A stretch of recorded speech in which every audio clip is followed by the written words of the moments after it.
다음 슬라이드. 이제 사도신경의 내용을 살펴보도록 하겠습니다. 사도신경의 내용은 모두 12개의 항목으로 구성되어 있습니다. 다 아는 내용이니까 일일이 읽을 필요는 없겠죠. 여러분 PPT 한번 보시죠. 예, PPT에 나오는 이 내용은 지금 우리가 사용하고 있는 버전과 좀 다릅니다. 몇 년 전까지 우리가 사용하던 버전이거든요. 책에도 옛날 버전으로 되어 있어가지고 여기서도 그렇게 옛날 버전으로 써놨습니다. 총 몇 개 항목으로 되어 있냐면 사도신경 12개 항목으로 되어 있어요. 그래서 오늘 이 오리엔테이션과 합쳐가지고 앞으로 이 사도신경 공부를 총 13주에 걸쳐서 하는 내용, 이유가 바로 그겁니다. 12개 항목으로 되어 있기 때문입니다. 구체적인 내용은 다음 주부터 하나하나 살펴보도록 하겠습니다. 다음 슬라이드. 예. 구체적인 내용에 앞서서 오늘 우리가 볼 것은 전체 구조적인 특징, 이걸 좀 아는 게 중요하거든요. 사도신경의 구조에서 볼 수 있는 몇 가지 중요한 특징은 다음과 같은데요. 뭐냐면 다음 슬라이드 한번 보실까요? 다음 슬라이드 보시면 첫째로 사도신경에서 가장 많은 분량을 차지하는 것은 뭐냐면 예수님에 대한 신앙 고백이에요. 사도신경 외우면서 여러분 느끼신 적이 있습니까? 성부, 성자, 성령 하나님 아닙니까? 그죠? 성부, 성자, 성령 하나님인데 사도신경을 보면요, 유독 성자 예수님에 대한 고백이 제일 많이 차지하고 있습니다. 예수님에 대한 신앙 고백은 사도신경 12가지 항목 중에서 절반인 6개 항목이나 됩니다. 그러니까 제2번부터 제일 7번까지가 예수님에 대한 신앙 고백이고, 나머지 내용이 하나님에 대해서, 성령님에 대해서, 교회에 대한 신앙 고백, 그리고 개인의 신앙 고백입니다. 결국 예수님에 대한 신앙 고백이 절반을 차지한다는 것, 이게 무엇을 의미하겠습니까? 우리 기독교가 예수님에 대한 신앙 고백으로 시작되었음을 보여주는 겁니다. 다음 슬라이드. 유명한 베드로의 신앙 고백, 이것이 교회 역사 최초의 신앙 고백입니다. 총 3가지 내용을 구성되어 있죠. 뭡니까? 예수님은 주님이십니다. 예수님은 그리스도이십니다. 예수님은 뭡니까? 하나님의 아들이십니다. 이거죠, 그죠? 다음 슬라이드. 베드로의 이 3가지 신앙 고백 중에서 가장 기본적인 뿌리가 되는 항목이 뭡니까? 바로 2번째 항목입니다. 예수님은 그리스도이십니다. 사도신경에서는 그 외아들 우리 주 예수 그리스도를 믿사오니입니다. 그죠? 다음 슬라이드. 2번부터 7번까지 항목, 즉 예수님에 대한 신앙 고백은 예수님의 신분과 사역에 대한 가장 포괄적인 진술이라고 할 수 있습니다. 예수님이 어떤 분이신지, 그분은 어떻게 이 땅에 오셔서 어떻게 죽으셨는지, 그리고 어떻게 부활하셨는지, 부활하신 후에도 어떻게 일하셨고, 지금 어떻게 되었고, 또 앞으로 어떻게 하실 것인지, 이걸 실제로 말하라고 한다면 여러분 우리가 책을 몇 권씩 쓸 수 있지 않겠습니까? 그 많은 내용을 가장 압축적이고도 포괄적으로 요약한 내용이 바로 사도신경의 예수님에 대한 내용이 되겠습니다. 다음 슬라이드 보시죠. 이제 사도신경의 구조적인 특징인 2번째 특징을 보겠습니다. 여러분 사도신경은 삼위일체적인 신앙 고백이라는 점이 그 특징입니다. 삼위일체적인. 그래서 보면 사도신경의 12항목은 크게 3부로 분류할 수 있거든요. 제1부는 성부 하나님에 대한 신앙 고백이고, 제2부는 성자 예수님에 대한 신앙 고백이고, 제3부는 성령 하나님에 대한 신앙 고백입니다. 다음 슬라이드. 예. 사도신경의 전체 구조가 이처럼 삼위일체 하나님 중심적으로 표현된 것은 어디에 뿌리를 두고 있냐면 성경에 뿌리를 두고 있는데, 마태복음 28장 18절부터 20절, 여기에 뿌리를 두고 있습니다. 그러므로 너희는 가서 모든 민족을 제자로 삼아 누구 이름으로 세례를 주라고요? 아버지와 아들과 성령의 이름으로 세례를 주라고 하신 그 말씀에 근거해서 삼위일체 하나님 중심적으로 신앙을 고백한 겁니다. 다음 슬라이드. 초대교회는 성부와 성자와 성령의 이름으로 세례를 주기 위해서 세례받을 사람들에게 성부 하나님과 성자 하나님과 성령 하나님에 대한 신앙 고백을 처음 2세기 때는 어떻게 했습니까? 문답식으로 하긴 했었죠. 그죠? 아까 말씀드렸죠. 그리고 나중에 4세기 때부터 선언식으로 이렇게 오늘날과 같이 고백을 하게 했던 겁니다. 사도신경의 구조적인 특징 2가지 이해하셨습니까? 첫 번째가 뭐였죠? 절반이 예수님에 대한 신앙 고백이라는 점. 기억하시겠죠? 그죠? 2번째는 뭡니까? 삼위일체적인 신앙 고백이라는 겁니다. 그죠? 자, 그 다음 슬라이드 보시겠습니다. 자, 사도신경의 구조적인 특징 3번째를 살펴보도록 하겠습니다. 세 번째 뭡니까? 사도신경은 성경 전체의 내용을 창조부터 시작해서 종말에 이르기까지 역사적인 순서대로 요약한 것이기도 합니다. 다음 슬라이드. 제1항목은 사도신경의 제1항목은 창세기 1장 1절을 기초로 하는데 천지 창조에 대한 신앙 고백이죠. 그죠? 전능하사 천지를 만드신 하나님 아버지를 내가 미사오며입니다. 이것은 구약 성경 전체에 대한 요약이라고 할 수 있습니다. 이 창세기 1장 1절이 구약 성경 전체 요약이거든요. 그래서 그게 이제 제1항목이 구약 성경 전체에 대한 요약이고요. 제2항목부터 제7항목까지는 뭐냐면 예수님에 대한 신앙 고백이죠. 신약 성경 예수님에 대한 이야기가 신약 성경 어디 나옵니까? 신약 성경 사복음서와 사도행전, 그죠? 사복음서와 사도행전에 나타난 예수님의 신분과 사역에 대한 요약입니다. 그리고 제8항목에서부터 제12항목까지는 뭐냐면 신약 성경의 그 뒤에 나오는 서신서, 요한계시록에 나타난 성령과 교회와 구원과 종말에 대한 요약이 되겠습니다. 한마디로 사도신경은 뭐라고 요약할 수 있습니까? 구약성경, 신약성경, 신구약성경 전체의 요약이다. 이렇게 설명할 수 있겠습니다. 다음 슬라이드.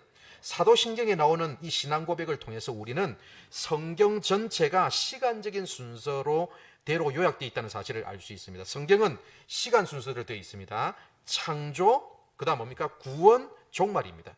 성경의 시작은 창조로 시작했고 성경은 내용은요 우리를 구원하시는 내용이고 성경의 끝은요 종말을 향하고 있는 겁니다. 그래서 이런 순서대로 지금 돼 있고 사도신경도 이런 순서대로 지금 돼 있는 겁니다. 다음 슬라이드. 그렇다면 초대교회는 사도신경을 어떻게 사용한 것일까요? 초대교회가 사도신경을 사용했던 이유가 있습니다. 다음 슬라이드. 초대교회는 사도신경을 다음과 같은 5가지 경우에도 사용했습니다. 아까도 대충 설명을 드렸죠. 신조가 어떻게 사용됐는지 설명을 드렸던 그 내용과 똑같아요. 첫 번째로는 세례문답할 때 이미 앞에서 설명드렸죠. 그리고 또 어떨 때 사용했습니까? 설교의 가이드라인이 필요할 때도 사용했습니다. 이게 기독교 신앙의 핵심적인 내용을 담고 있다 보니까 설교자들도 이 가이드라인을 딱 따라가지고 이 가이드라인 안에서 설교하도록 노력을 했고요. 그리고 그 신앙 고백을 담아서 예배할 때도 사용했고요. 그 예배 중에 그 찬양할 때 그 찬양의 그 가사에 우리의 신앙의 고백이 담기지 않습니까? 그죠? 그래서 예배를 위해서 사용했고, 그리고 또 중요한 것은 귀신을 쫓아낼 때도 사용했습니다. 귀신 쫓아낼 때 어떻게 합니까? 우리 그 창조주 하나님께서 주신 권능으로, 그죠? 그 나사렛 예수 그리스도 이름으로 쫓아내지 않습니까? 그죠? 그 이름으로, 예수의 이름으로 명령해야 되잖아요.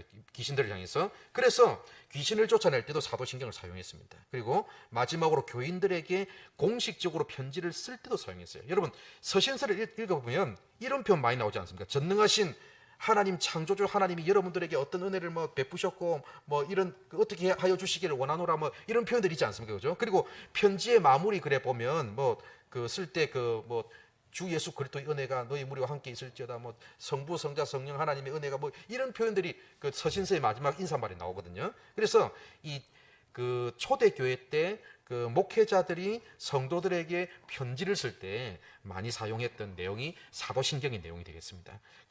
그래서 이런 많은 경우들이 있었지만 그 중에 대표적으로 많이 사용했던 3가지 경우를 말씀드리도록 하겠습니다. 다음 슬라이드 보시겠습니다. 첫 번째로 사도신경은 세례를 받기 원하는 사람들에게 세례 문답용 교리로 사용됐습니다. 그러니까 여러분, 세례 줄 때 어떻게 합니까? 세례 주는 사람이 질문을 하지 않습니까? 그죠? 질문을 하고 또 세례 받는 사람은 답을 해야 되잖아요. 예, 믿습니다라고 답을 해야 돼요. 그래서 초대교회는 사도신경의 이 내용을 가지고 세례 문답을 진행을 했습니다. 다음 슬라이드. 두 번째로 사도신경은 세례 받기 위한 준비자 교육을 위해서 사용했습니다. 아까 앞에서도 나왔었죠, 그죠? 심지어 초대교회는 세례를 바로 주지 않았어요. 세례 주기 전에 어떻게 했냐면 약 3년에, 3달도 아니고 무려 3년에 걸쳐가지고 세례 준비자 교육이라는 것을 했습니다.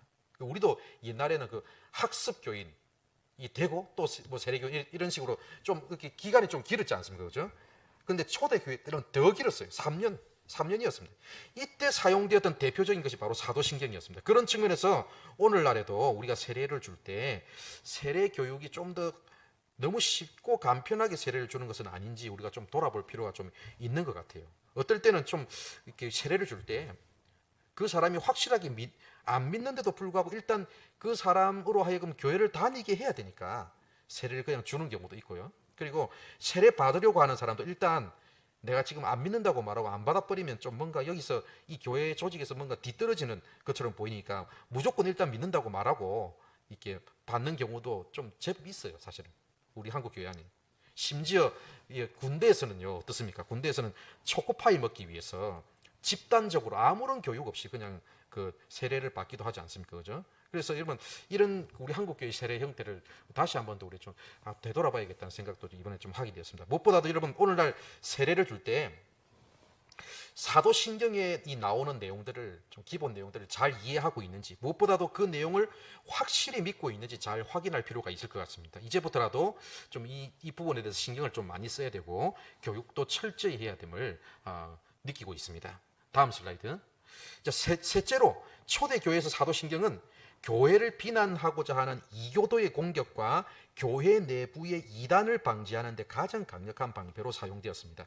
오늘날에도 이단들이 많았지만, 오늘날에도 이단들이 많지만 초대교회 때는 있잖아요. 교회가 막 시작을 하고 나서 처음 기틀을 다지는 때니까 더 이단들이 많았어요. 사실 뭐 여러 선생들이 있으니까 막 누가 하는 말이 맞는지 지금 헷갈릴 때가 많았던 거예요. 정말 혼란스럽겠죠, 그죠? 바로 그때 그 혼란을 잠재우고 바른 신앙을 정립하는 데 도움이 되었던 게 바로 이 사도신경이었습니다. 특별히 교회를 무너뜨리려고 하는 그 세력들을 막아내는데 든든한 방패의 역할을 했던 것이 바로 우리가 지금 고백하고 있는 사도신경입니다. 정말로 중요한 역할을 했죠. 다음 슬라이드. 오늘은 사도신경에 대해서 대략적인 이 개관식으로 지금 대략적인 내용을 살펴봤고요. 이제 마지막으로 우리가 생각해 봐야 될 사항이 있습니다. 그렇다면 이 사도신경은 오늘 우리에게 어떤 의미가 있는지, 그리고 우리는 어떻게 사도신경을 사용해야 하는지, 이게 중요한 것 되겠죠. 그죠? 다음 슬라이드. 첫째로 사도신경은 성경 공부의 열쇠입니다. 다음 슬라이드. 우리가 믿어야 할 내용이 교리라면 우리가 행해야 될 내용이 뭡니까? 윤리겠죠. 그죠? 그런데 이 윤리라는 것은 삶이고 행동이잖아요. 그죠? 그래서 이 윤리는 항상 뭘 기초로 하느냐 하면 교리를 기초로 합니다. 그러니까 먼저 믿어야 행할 수 있지 않겠습니까? 그죠? 다음 슬라이드. 그래서 교리가 뿌리라면 윤리는 뭡니까? 삶의 열매인 거죠. 윤리는 항상 교리를 먼저 배운 후에 자연스럽게 따라가는 그게 바로 윤리가 되겠습니다. 그래서 따라서 성경을 바르게 이해하려고 할 때 무엇을 필수적으로 이해해야 됩니까? 먼저 교리죠, 교리. 교리를 알아야 됩니다. 그래서 우리가 교리를 공부하는 게 정말로 중요합니다. 그래서 오늘날 우리가 성경을 많이 알고 있고 또 성경을 공부도 하고 있기는 하지만 이 성경 전체의 핵심을 파악하는 눈, 그리고 성경 전체를 바라보는 눈이 너무나 부족한 것은 우리 다 지금 뭐 때문에 그러냐면 다 이 교리에 대한 지식이 부족하기 때문입니다. 다음 슬라이드. 원래 성경 안에 이 교리가 들어가 있어요. 교리를 누가 인위적으로 만들어낸 것이 아니라 여러분, 성경을 오랫동안 연구한 학자들이 성경 안에 들어가 있는 내용을 정리해서 만들어낸 게 교리입니다. 그런데 전문적으로 연구한 학자가 아닌 우리 같은 평범한 사람들이 그냥 성경만 읽는다면 그 성경 안에 교리가 안 보여요. 교리가 안 보이니까 성경을 읽어도 이 성경의 핵심적인 내용과 전체 흐름이 안 보이는 겁니다. 그래서 이럴 때는 어떻게 해야 되냐면 교리에 대한 공부가 어느 정도 되어 있는 상태에서 성경을 좀 읽어보면 성경의 핵심 메시지나 전체 흐름이 좀 더 잘 보이게 되는 거거든요. 그래서 여러분, 그런 측면에서 교리가 좀 중요하고 그 교리 중에서도 핵심이 뭡니까? 사도신경인 거예요. 그래서 여러분, 우리가 다음에도 기회가 된다면 우리 교리 공부를 좀 할 겁니다. 하게 될 거지만 이 먼저 사도신경을 통해서 기본적인 교리의 내용이라도 잘 이해하고 있으면 앞으로 성경 어떤 부분을 보시더라도 이해하는 데 이런 도움이 되실 겁니다. 분명히. 다음 슬라이드. 이제 둘째로 오늘날 우리는 어떻게 사도신경을 사용해야 됩니까? 사도신경을 기독교 세계관의 안경이다, 이렇게 알고 사용해야 됩니다. 사람이면 누구나 세상을 바라보는 틀이 있지 않습니까? 세상을 바라보는 관점이 있지 않습니까? 그 관점과 틀이 바로 세계관입니다. 다음 슬라이드. 그런데 우리는 우리의 신앙적인 질문에 대해서, 그리고 이 세상에 대해서 어떤 관점으로 바라봐야 됩니까? 기독교 세계관의 안경을 쓰고 바라봐야 되는 거죠. 다른 안경을 쓰면 안 됩니다. 우리는 기독교 세계관의 안경을 써야 되거든요. 그래서 근데 이 사도신경 속에 있는 이 신앙 고백은 바로 하나님의 그 우주와 인간 창조로부터 시작해서 우리 몸의 부활과 영생으로 끝나는 그 종말에 대한 기독교 세계관의 그 핵심 내용이라고 할 수 있거든요. 그래서 이 세상을 바르게 바라보기 위해서 우리가 사도신경을 꼭 공부해야 되는 겁니다. 다음 슬라이드. 셋째로, 사도신경은 기독교인들의 신분증과 같습니다. 사도신경을 고백한다는 것은 지난 2000년 동안 사도신경을 고백했던 모든 기독교 신자들, 우리의 믿음의 선배들 있지 않습니까? 그죠? 그분들과 내가 같은 신앙을 고백한다는 의미 아니겠습니까? 다음 슬라이드.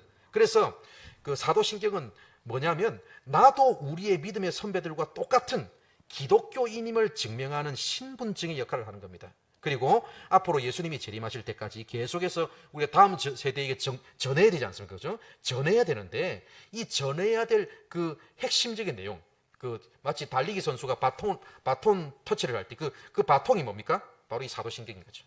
이 사도신경을 전해야 되는 겁니다. 다음 슬라이드. 넷째로, 사도신경은 기독교 교육의 기본적인 교과서라고 할 수 있습니다. 다음 슬라이드. 사도신경은 교회에서 가장 먼저 배우고 가장 먼저 가르쳐야 할 내용입니다. 초대교회의 전통은 세례를 받기 전에 사도신경에 있는 내용부터 가르쳐가지고 이 사도신경의 내용을 믿음으로 고백하게 한 후에 세례를 줬고요. 그리고 그 다음에 교회의 멤버가 되게 했습니다. 그러니까 사도신경을 얼마나 중요하게 생각했는지 아시겠죠? 그죠? 이것부터 교육하고 이걸 근거로 해서 세례 주고 세례 줘야 3년 지나야 이 교회 멤버가 되겠습니다. 또한 사도신경은 이미 예수님을 믿고 있는 부모 세대들이 자녀들을 신앙으로 지도하는 데 있어서 가장 기본적인 내용이 되어야 됩니다. 그래서 여러분 가정에서도 여러분 가정 예배를 드리면서 사도신경을 고백해야 될 필요가 바로 이겁니다. 그리고 가끔 여러분 식사기도 하지 않습니까? 그죠? 식사기도를 가족들이 같이 하게 되는 경우도 있는데 가족들이 같이 식사기도 하면서도 사도신경을 가끔 한번 고백해 보시기 바랍니다. 그래서 그러면서 이제 밥 먹으면서 자연스럽게 사도신경에 대한 교육도 될 수가 있는 거죠. 사랑하는 성도 여러분, 사도신경의 내용을 교회나 가정에서 여러분 바르게 가르칠 때 우리 가정과 교회는 하나님의 말씀의 토대 위에서 바르게 세워질 것입니다. 그래서 이번 주를 시작으로 다음 주부터는 사도신경의 내용을 한 구절 한 구절 구체적으로 살펴보는 시간을 가지도록 하겠습니다. 다음 슬라이드. 이제 매주 마지막에는 퀴즈가 나가거든요. 이제 딱 이 시간이 딱 되면 퀴즈가 나갑니다. 그런데 오늘은 첫 번째 시간이니까 퀴즈를 생략하도록 하겠습니다. 오늘은 퀴즈를 변제해 주고요. 오늘 출석은 그냥 그 퀴즈 정답을 안 내도 되는 것으로 하겠습니다. 다음 주부터는 이 퀴즈에 대한 정답을 내는 것으로 출석을 체크하도록 하고 또 이 오프라인으로 하게 되면 오프라인 참석하시는 분들은 퀴즈를 안 하셔도 됩니다. 여러분 긴 시간 동안 수고 많으셨고요. 다음 시간에 또 만나 뵙도록 하겠습니다. 기도하도록 하겠습니다. 하나님 감사합니다. 오늘 이렇게 우리를 사랑하여 주셔서 함께 신앙 강좌 참석하여서 사도신경 함께 공부할 수 있도록 인도하여 주셔서 감사드립니다. 2000년 기독교 역사 동안 신앙의 선배들이 시대와 세대를 막론하고 계속해서 고백하고 공부해왔던 이 사도신경, 우리가 21세기를 살아가는 우리 이 시대에도 함께 공부하고 고백할 수 있도록 인도하여 주셔서 감사드립니다. 초대교회 선배들이 목숨 걸고 지켰던 그 신앙의 고백들, 우리도 이 시대 속에서 믿음으로 살아낼 수 있도록 주님 인도하여 주시옵소서. 믿음으로 잘 살아내기 위해서 먼저 이 내용을 차근차근 하나하나 잘 살펴서 공부하게 하여 주시고 그것을 나의 것으로 만들어서 이것이 아버지 우리의 삶으로 흘러갈 수 있는 그런 은혜를 우리 모두에게 허락하여 주시옵소서. 사도신경을 공부하는 동안 성경 전체를 볼 수 있는 영적인 안목과 시각도 열릴 수 있도록 우리에게 아버지 지혜와 능력도 더하여 주시옵소서. 하나님께서 우리와 함께하여 주실 줄 믿사오며 살아계신 예수님의 이름으로 기도드립니다. 아멘.